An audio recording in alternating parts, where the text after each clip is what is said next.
ناظرین، drama serial بس تیرا ساتھ ہو ڈرامہ کافی زیادہ انٹرسٹنگ ڈرامہ بن چکا ہے۔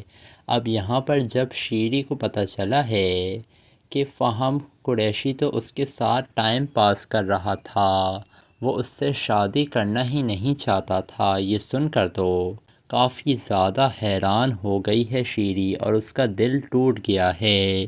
اور جب گھر والوں کو یہ بات پتہ چلتی ہے کہ فہم قریشی غلط مقصد کے لیے شیری کو استعمال کر رہا تھا، جس کے بعد اب سب سے زیادہ غصہ انس کو آتا ہے اور وہ خوب دھلائی کرتا ہے اس فہم قریشی کی، جس کے بعد مرسلین اور یہ انس ہی ہوتے ہیں جو دھکے دے کر فہم قریشی کو گھر سے باہر نکالتے ہیں۔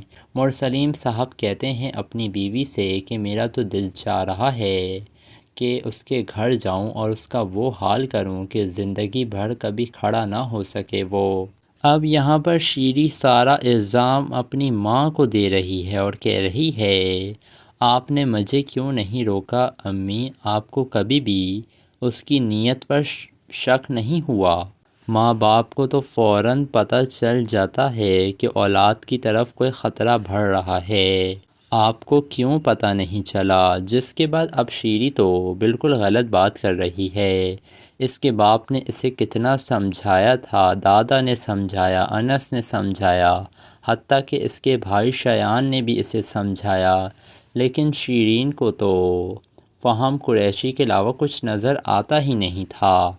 جس کے بعد کہتی ہے شیرین کی ماں کہ وہ بہت شاطر کھلاڑی تھا، اس نے کوئی شک کرنے کی گنجائش چھوڑی ہی نہیں تھی۔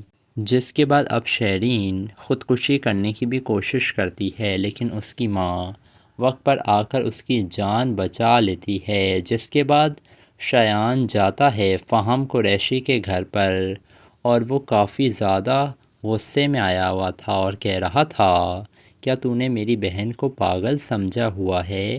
بول، کیا بولے گا میری بہن کو؟ دبئی لے جانے کی آفر دی تھی نا تم نے، بول اب۔ جس کے بعد فہم قریشی اشارہ کرتا ہے گارڈز کو تو وہ گن تان لیتے ہیں شایان کے اوپر۔ جس کے بعد پوچھے گی فہم قریشی کی ماں کیا یہ سب کچھ سچ ہے؟